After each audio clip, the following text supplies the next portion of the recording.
கட்டானா 185 smart artillery செல் இந்தியாவுக்கு கிடைக்க போகுது. இந்தியாவோட பீரங்கி அவர்ல இது ஒரு மிகப்பெரிய அப்டேட் தான். வாங்க இந்த கட்டானா ஸ்மார்ட் ஆர்ட்லரி செல்ஸை பத்தி ஃபுல்லா பார்க்கலாம். வீடியோக்குள்ள போலாம்.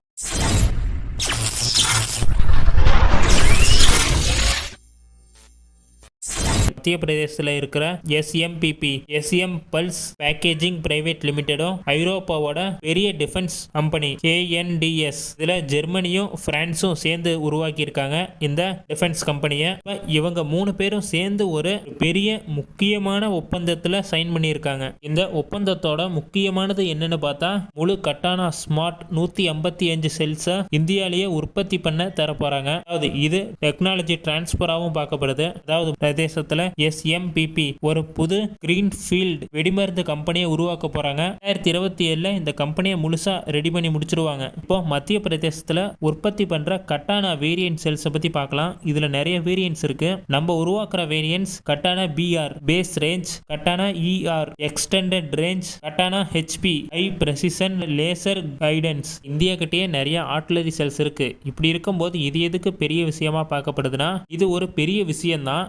ஏன்னா கட்டானா செல்ஸ் யூரோப் நாடுகளுக்கு மட்டும்தான் கொடுப்பாங்க. இது வெளியே வந்ததே இல்லை. அதாவது ஃபர்ஸ்ட் தடவை இந்தியாவுக்கு தான் இதை ஏற்றுமதியும் பண்றாங்க. இந்தியா தான் இதை முதல் தடவையா உருவாக்கவும் போறோம். யூரோப்பை விட்டு இந்த செல்ஸ் வெளியே வந்ததே இல்லை. ஓகே, இந்த கட்டானா செல்ஸ் இந்தியன் ஆர்மிக்கு என்ன ஒரு சேஞ்சை கொடுக்க போகுதுன்னு பார்க்கலாம். இந்திய ராணுவம் பல வருஷமா ஒரு டிமாண்டை வச்சிருக்காங்க. அதாவது ஒரு போர்க்காலத்தில் ஆர்ட்லரி செல்ஸை யூஸ் பண்ணோம்னா அது அதிக லெவலில் யூஸ் பண்ணணும். அதாவது ஒரு மலை மாதிரி பொழிவு வைப்பாங்க. ஒரு இடத்த டார்கெட் பண்ணாங்கன்னா அங்கே ஒரு செல்லோ 2 செல்லோ அனுப்ப மாட்டாங்க. மிசைல்ஸ் மாதிரி கிட்டத்தட்ட ஒரு மலை மாதிரி பொழிவு வைப்பாங்க. ஒரு இடத்துல ஒரு 100, 50, 60 அந்த எண்ணிக்கையில செல்ஸை பொழிவு வைப்பாங்க. ஆனா போர் ஆரம்பிச்ச உடனே 1 மணி நேரத்திலேயே எதிரியோட முக்கியமான இலக்குகளை கிட்டத்தட்ட மிசைல்ஸை வச்சு அடிக்கிற மாதிரி ப்ரொசிஷன் ஸ்ட்ரைக் பண்ற மாதிரி துல்லியமா அடிக்கிற ஆர்ட்லரி செல்ஸ் வேணும்னு இந்திய ராணுவம் ரொம்ப நாளா கேட்டுக்கிட்டு இருக்காங்க.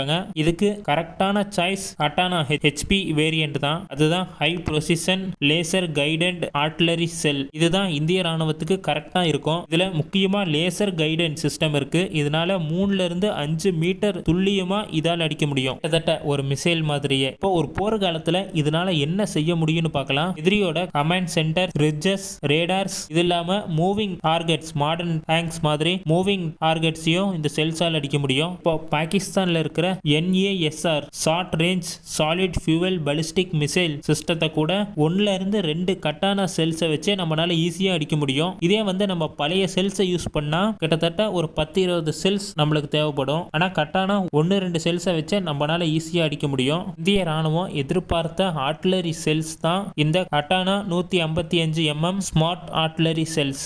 இதை எப்படி தயாரிக்க போறோம்னு பார்க்கலாம். வெளிநாட்டுல இருந்து டைரக்டா வாங்க போறது இல்ல. இது நம்ம தான் உற்பத்தி பண்ண போறோம். 2027 ஸ்டார்டிங்ல முக்கியமான சிஸ்டம்ஸை கொண்டு அசம்பிளி இன்டகிரேஷன் பண்ணுவாங்க. இதுக்கப்புறமா கைடட் சிஸ்டம்ஸ், ஃபியூசஸ், வார்ஹெட்ஸ் எல்லாத்தையுமே முழுசா நம்மளே உருவாக்க ஆரம்பிச்சிருவோம். இது இல்லாம இதை வச்சு இந்தியாவோட ஃபியூச்சர் ஆர்ட்லரி வேரியன்ட்டையும் நம்மளால உருவாக்க முடியும். இப்போ நம்ம வெளிநாட்டுல இருந்து வாங்குற ஆர்ட்லரி செல்ஸை விட கட்டானா செல்ஸ் அட்வான்டேஜ் அதிகம். 155 ப்ரொசிஷன் ஆர்ட்லரி செல்ஸை நம்ம இந்திய ராணுவம் வருஷத்துக்கு ஆயிரக்கணக்கில் பயன்படுத்திக்கிட்டு இருக்காங்க. இதை வெளிநாட்டுல இருந்து வாங்கினா இதோட விலை அதிகமாகும். இது இல்லாம ஒரு போர்க்காலத்துல சப்ளை செயின் பாதிக்கப்படும். இது இல்லாம இந்த செல்ஸை அதிகமா நம்ம ஸ்டாக் பண்ணி வைக்க முடியாது. ஆனா இந்தியன் மேட் கட்டானா செல்ஸால நம்மளுக்கு காஸ்ட் கம்மியாகும். இது இல்லாம ஸ்டாக் நம்ம கண்ட்ரோல்ல இருக்கும். இது இல்லாம ஒரு போர்க்காலத்துல சப்ளை செயின் பாதிக்கப்படாது. நம்ம எவ்வளவு நாளா உற்பத்தி பண்ணிக்கிட்டே இருக்கலாம். இப்போ கட்டானா பேசிக் ரேஞ்சையும் எக்ஸ்டெண்டட் ரேஞ்சையும் 2027 இந்திய ராணுவம் சோதனை பண்ண ஆரம்பிச்சிருவாங்க. அதே கட்டானா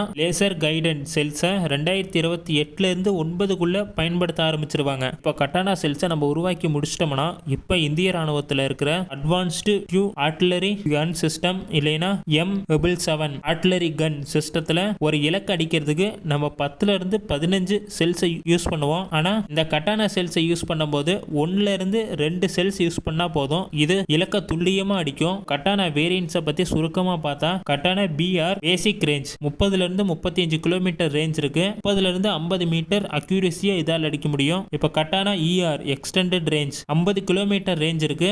இதை வந்து நம்ம அட்வான்ஸ்டு ஆர்ட்லரி கன்ஸ்ல யூஸ் பண்ணும்போது இதோட ரேஞ்ச் 60 கிலோமீட்டரா மாற வாய்ப்பு இருக்கு. இது இல்லாம இந்த செல்ஸ்ல ராக்கெட் பூஸ்ட் ஆப்ஷனும் இருக்கு. இப்போ கட்டானா HP முக்கியமானது high precision laser guided artillery shell, semi active laser seeker இதுல இருக்கு. இதனால மூவிங் டார்கெட்ஸை கூட அடிக்க முடியும். இது இல்லாம 3ல இருந்து 5 மீட்டர் துல்லியமா இதால் இலக்க அடிக்க முடியும். இல்லாம முக்கியமானது கட்டானா இந்தியா ஆர்ட்லரி ஃபோர்ஸை சர்ஜிக்கல் ஸ்ட்ரைக் ஃபோர்ஸா மாத்தோம். Made in India technology transfer future variant இது எல்லாம் சேரும்போது இந்திய பீரங்கி பவர் அடுத்த லெவலுக்கு மாறிடும். இந்த கட்டானா செல்ஸை பத்தி நீங்க என்ன நினைக்கிறீங்கன்னு கமெண்ட் பண்ணுங்க. இந்த வீடியோ உங்களுக்கு பிடிச்சிருந்தா லைக் ஷேர் சப்ஸ்கிரைப் பண்ணுங்க. கூடி சீக்கிரமாவே அடுத்த வீடியோல பார்க்கலாம். பாய், குட் நைட்.